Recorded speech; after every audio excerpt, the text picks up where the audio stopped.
You know, this revolution is filled with so many ironies, really. First you tell us that it is manly to keep your word. All right? If you are a man, you keep your word.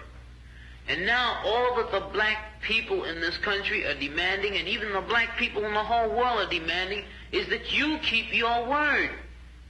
You told us we were free. Well then, show us that we're free. You told us that there is justice, equality for all in this country. Well then, stick to your word and let us see the justice and equality for all. Or else admit to us that you're not a man, you're a worm, you're afraid of us, you're afraid to give us equal stand. You're afraid that if you give us equal ground, that we will match you and we will override you. And if that's what you're afraid of us, then tell us that just what you're afraid of.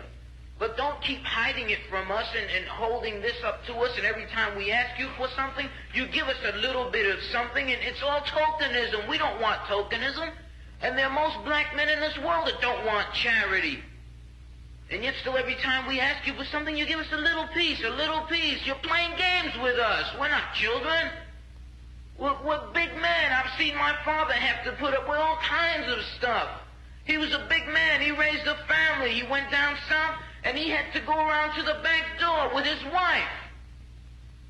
We're not asking for anything. We're not asking for any favors. All we want is what's ours. Now, there are many black veterans who are coming back, and they're mad. They're angry. Do you think that they're going to sit down through this? Our fathers didn't have the knowledge that we had. They sat through it. But there are other black youth that are not going to sit through it. We know about Che. We know about Fanon. We've read the books of our revolution. We've listened to Mao and his quotations. We know where we stand.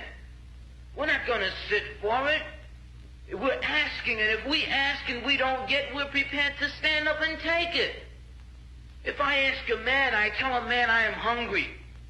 I tell him I am cold. And I ask him to do something about my condition.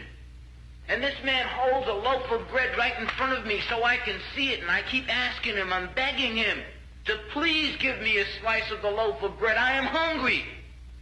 Then it is known by every psychologist that the next step in the progression is I am going to knock him upside the head and take the bread from him. I'm not going to starve to death. All we're asking, no one wants to see blood. No one likes the smell of blood. No one wants war. Anyone who's been in war doesn't want war. Everyone knows what it is to see the inside of a man's gut hanging out and see your friends die, see relatives die. No one wants to regress back to the state of mind where you have to think it's all for the cause, therefore my mother has to die, my wife has to die, my brothers and sisters have to die. No one wants that. But you're pushing us to it. You're leaving us no choice. We're asking, we're begging. The students up at Columbia, they ask. The brothers down south ask. The brothers in Latin America, the brothers in Africa, they're all asking. All they're doing is asking. Our fathers asked. Our grandfathers asked. The presidents of our universities, our colleges had to go to your back doors to beg that their children be given just enough money so that they could be taught something to live off. And yet still they asked and asked and asked, and you refused to give them anything. Now, we're just about out of patience. We're not going to ask anymore. The news media says that it's only the young that are militant, only the young that want this and want that. Okay, but we're 40% of the black population now. Or we were a year ago, and still yet we're climbing. Before long we'll be 50%, 55%, and then we'll have the command. We're not going to take it. We're not going to take sitting in rotten parks and in places that just aren't fit for living. We're not going to take it. There's a limit to a man's patience, and everyone knows that God, Christ, heaven, everyone knows that what we're asking is not $1 million. What we're asking for is humanity. We're asking to be allowed to live like human beings.